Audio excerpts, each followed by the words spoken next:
Hi there, welcome back to #DutchGrammar2, the online course for learning Dutch grammar at the elementary level. This is lesson 26. To be or not to be.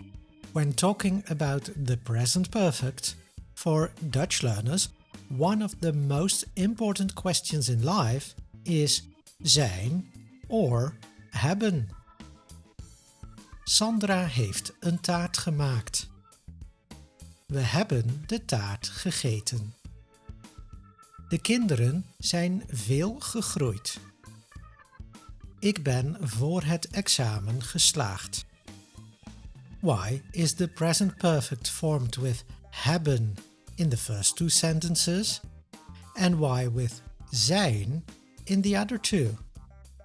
In the previous course, I told you that most regular verbs have hebben in the past tense and that irregular verbs usually have zijn.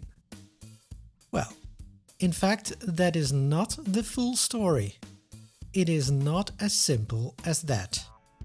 I told you that one day I would come back with a detailed description of the difference between hebben and zijn in the present perfect. Well, that day is today.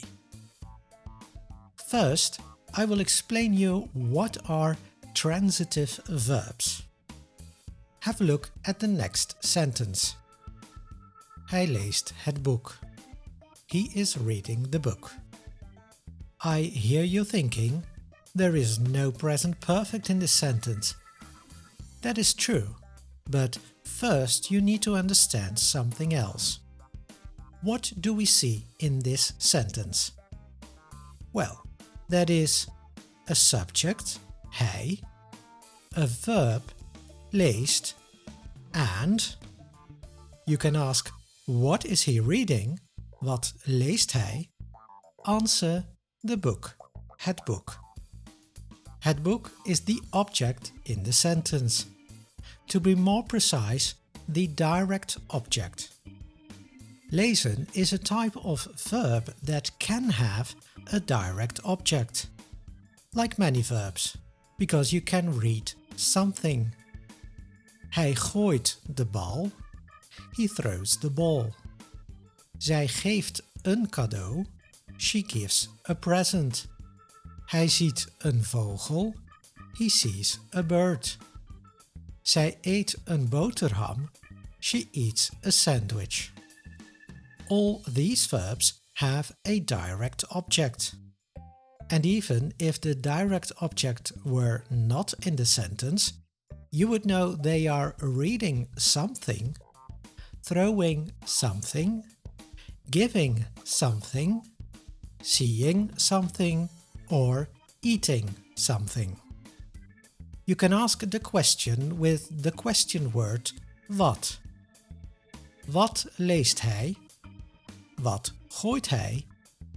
Wat geeft zij? Wat ziet hij? Wat eet zij? Okay, that's clear, but now the link to the present perfect. Well, when a verb comes with a direct object, we always use hebben. Hij heeft het boek gelezen. Hij heeft de bal gegooid. Zij heeft een cadeau gegeven. Hij heeft een vogel gezien. Zij heeft een boterham gegeten. Even when there is no direct object in the sentence, but there could be one, we also use hebben. A verb that can have a direct object is what we call a transitive verb. In Dutch, een overgankelijk werkwoord. They always come with hebben in the present perfect. Hij heeft gekookt. Zij hebben de hele middag gelezen. Here it is not mentioned what he cooked or what they read. But as these verbs koken and lezen can have a direct object, they are used with hebben in the present perfect. Okay, so does that mean that when it cannot have an object, we use zijn? No, Bob, no. Be careful, I haven't finished my story yet. Just wait. There are verbs that can never have a direct object. Hij lacht, hij gaat, hij begint. With these verbs, you cannot ask a question with what. They cannot have a direct object. You usually need prepositions. He's laughing about something, going to somewhere, beginning with something. When a verb in a sentence cannot have an object, we call it an intransitive verb. In Dutch een onovergankelijk werkwoord. By the way, you may forget the terminology. Sometimes this type of verb tells something about a change of the subject, or a change of the situation for the subject. Verbs like beginnen, to begin, groeien, to grow, sterven, to die, komen, to come, vallen, to fall. Well, with these verbs we use zijn in the present perfect. De lessen zijn begonnen. Oma is gestorven. Hoe zijn jullie op dat feest gekomen? Het kind is 10 centimeter gegroeid. Ik ben vorige week met mijn fiets gevallen. Is there a direct object in the sentence? No. There is other information in the sentence, but not a direct object. You cannot ask a question with what, so no object is possible. But that's not the only condition why we use zijn to form the present perfect. It depends on whether the situation changes for the subject.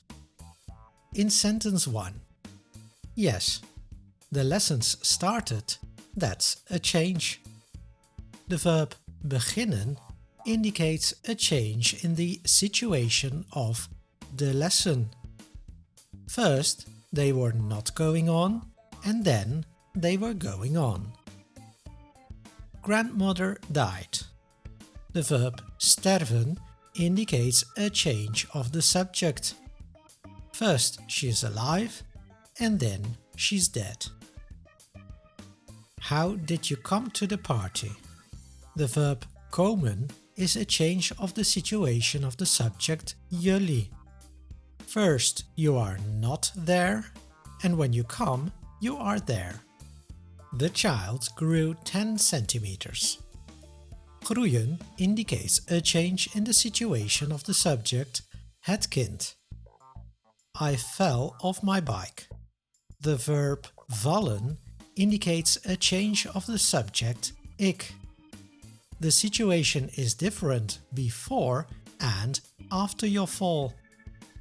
You see, in these sentences, two conditions are met. The verb cannot have an object, and it indicates a change of situation for the subject. Now let's look back to hij lacht. We already found out it cannot have a direct object. But does this verb change any situation of the subject? No, it is just an action. Before and after he laughs, the situation is the same, no change. As not both conditions are met, we don't use zijn, but hebben. Hij heeft gelachen. Now, there are also verbs which can be used in two ways. They can refer to either the direct object or the subject. For example, ik verander. Without an object, that means I am undergoing a change. I was like this, now I'm like that. veranderen indicates a change of the situation of the subject. In the present perfect we use zijn. Ik ben veranderd. But now, hij verandert het antwoord. Here it's not the subject ik who is undergoing a change. No, here you can ask the question, wat verandert hij? Answer, het antwoord. There is a direct object in the sentence. The verb veranderen refers to the direct object, het antwoord. The direct object is undergoing change, not the subject. And in that case, we should use hebben. Hij heeft het antwoord veranderd. As you can see, veranderen is an example of a verb that can be used as a transitive verb, having a direct object, and as an intransitive verb, referring to the change of the situation of the subject. Another example. The irregular verb genezen. Genezen, genas, genezen. Ik genees. In the meaning of I'm getting better after being ill. No direct object in the sentence. The subject is the one whose situation changes, so that means zijn. Ik ben genezen. But when a doctor cures a patient, we say de dokter geneest de patiënt. Now there is a direct object in the sentence. We can ask what, or in this case who, is he curing? Wie geneest hij? Answer, de patiënt. So then we use hebben. Hij heeft de patiënt genezen. The good thing is that there are only a few verbs that can be used both ways, sometimes referring to a direct object and other times to a change in the subject. I just explained them here because it illustrates well why one time you should use hebben and the other time zijn. In the next lesson, we will talk about verbs of movement, which in fact are also changing the situation of the subject. There, we can also choose between hebben and zijn. But that's a separate lesson. In the verbs that have zijn that we discussed so far, it was quite clear they indicate a change in the situation of the subject. But for some verbs it's just easier to learn by heart that they always have zijn in the present perfect, without thinking whether the situation changed or not. These verbs are zijn, to be, beginnen, to begin, blijven, to stay, blijken, to turn out, to appear, gebeuren, to happen, lukken, to succeed, slagen, to pass, to succeed, mislukken, to fail. They all go with zijn. Just learn them. Hij is in Amsterdam geweest. He has been in Amsterdam. Zij is aan een cursus begonnen. She started a course.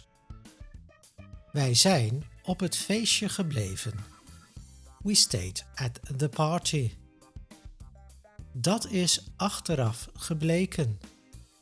It turned out afterwards. Het is om 10 uur gebeurd. It happened at 10 o'clock. Hij is voor het examen geslaagd. He passed the exam. De tekening is goed gelukt. The drawing is done well. De taart is mislukt. Literally, the cake failed. Let's review. This lesson was about whether we should use hebben or zijn with the present perfect. Most verbs have a present perfect constructed with hebben. This counts for all verbs that have a direct object in the sentence or can have a direct object in the sentence. Verbs that do not have a direct object and tell about a change in the situation of the subject are used with zijn. If that second condition is not met, then the verb also takes hebben.